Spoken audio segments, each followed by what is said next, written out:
Umat Allah yang dikasihi Tuhan, salam sehat penuh kasih dan damai sejahtera bagi kita semua. Bersama saya, Suster Andrea Fenti Mediana, Misionaris Klaris dalam Mimbar Agama Katolik. Kali ini saya akan menyampaikan renungan dengan tema Menguduskan Dunia mulai dari hati yang taat. Sebelum memulai renungan ini, marilah kita berdoa. Dalam nama Bapa dan Putra dan Roh Kudus. Amin. Allah Bapa yang Maha Kasih, kami bersyukur Kau ciptakan kami sebagai manusia yang secitra denganmu. Kau beri kami kuasa atas buatan tanganmu. Maka, bersama Bunda Maria, kami mau mengidungkan pujian bagimu. Aku mengagungkan Tuhan. Hatiku bersukaria karena Allah penyelamatku. Sebab Ia memperhatikan daku, hambanya yang hina ini. Mulai sekarang aku disebut yang bahagia oleh sekalian bangsa. Sebab perbuatan besar dikerjakan bagiku oleh Yang Maha Kuasa, kuduslah namanya. Kasih sayangnya turun-temurun kepada orang yang takwa. Perkasalah perbuatan tangannya, dicerai-beraikannya orang yang angkuh hatinya. Orang yang berkuasa diturunkannya dari tahta, yang hina-dina diangkatnya. Orang lapar dikenyangkannya dengan kebaikan, orang kaya diusirnya pergi dengan tangan kosong. Menurut janjinya kepada leluhur kita, Allah telah menolong Israel hambanya. Demi kasih sayangnya kepada Abraham, serta keturunannya untuk selama-lamanya. Kemuliaan kepada Bapa dan Putra dan Roh Kudus, seperti pada permulaan, sekarang, selalu, dan sepanjang segala abad. Amin. Umat Allah yang dikasihi Tuhan, sebagai permenungan dengan tema Menguduskan Dunia mulai dari hati yang taat, saya akan membacakan Injil dari Injil Lukas bab 1, ayat 26 sampai dengan 38.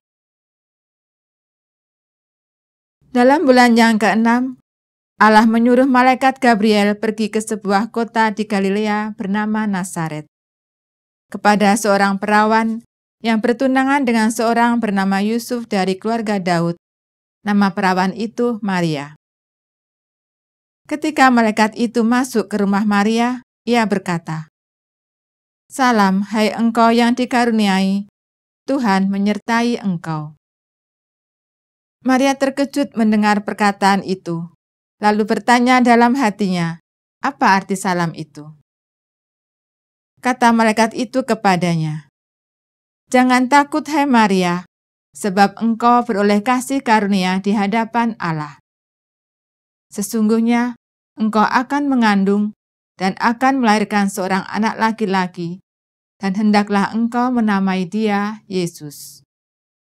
Ia akan menjadi besar dan akan disebut Anak Allah yang Maha Tinggi. Dan Tuhan Allah akan mengaruniakan kepadanya tahta Daud, bapa leluhurnya.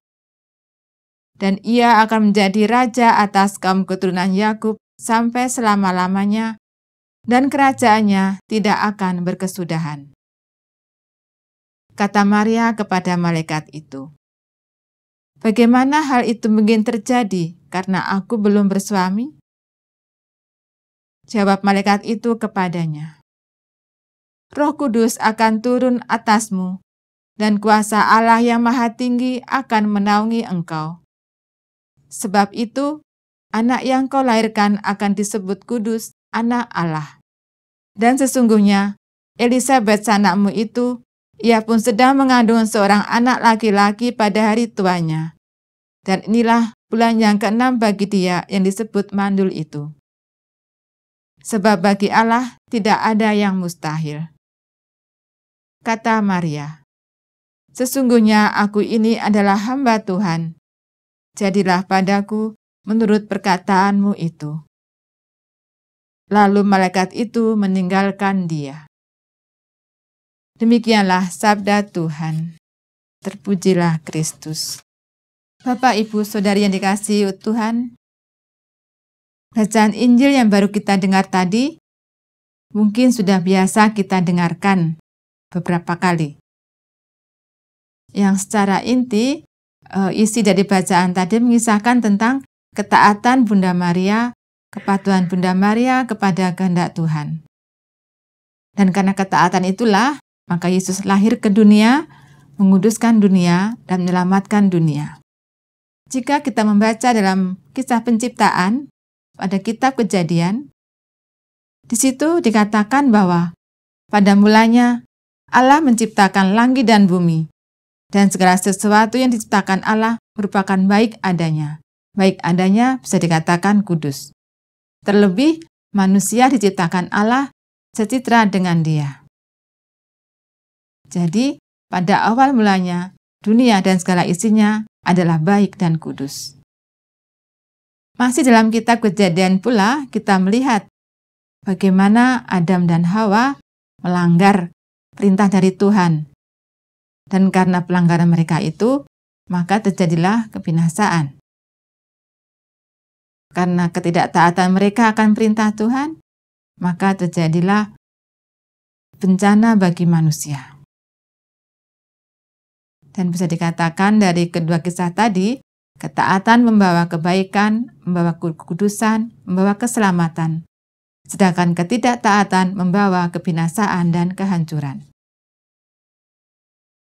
Dalam jiwa yang taat, ada semangat doa, ada semangat penyerahan diri pada Tuhan, dan ada semangat kepercayaan. Seperti tadi dikatakan Bunda Maria di akhir Injil tadi, "Aku ini hamba Tuhan, terjadilah padaku menurut perkataanmu." Itu wujud dari jiwa yang taat, dari hati yang taat. Beata Maria Ines, pendiri Kongregasi Misionaris Laris, dalam buku Kecapi Hatinya juga pernah menulis dan memberi contoh. Dalam kitab suci ada banyak tokoh yang karena jiwa doanya, jiwa hati yang taat, mereka bisa menyelamatkan bangsanya. Seperti kisah Musa, karena taat dan jiwa pendoa, dia bisa menyelamatkan bangsa Israel. Kemudian juga Esther dan Judith juga menyelamatkan bangsanya karena doanya penuh kepercayaan dan kerendahan hati pada Tuhan. Kemudian Abraham, Iska, dan Yakub juga, karena ketaatan, mereka mendatangkan berkat bagi diri mereka sendiri dan bagi bangsa-bangsanya. Selain itu, tentu kita mengenal juga banyak tokoh dalam kehidupan sehari-hari ya, santo-santa. Mereka juga karena ketaatan bisa menyelamatkan dunia. Semangat mereka untuk taat, untuk menguduskan dunia, dimulai dari hati yang taat. Kenapa hati? Karena dari hati keluar segala pikiran yang ada dalam diri manusia.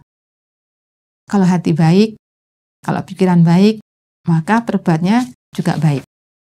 Kalau hatinya jahat, pikiran jahat, maka keluarlah tindakan yang jahat.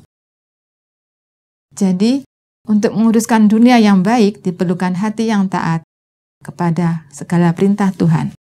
Nah, bagaimana kita mengetahui perintah Tuhan? Padahal kita tidak pernah mendengar suara Tuhan untuk saat ini.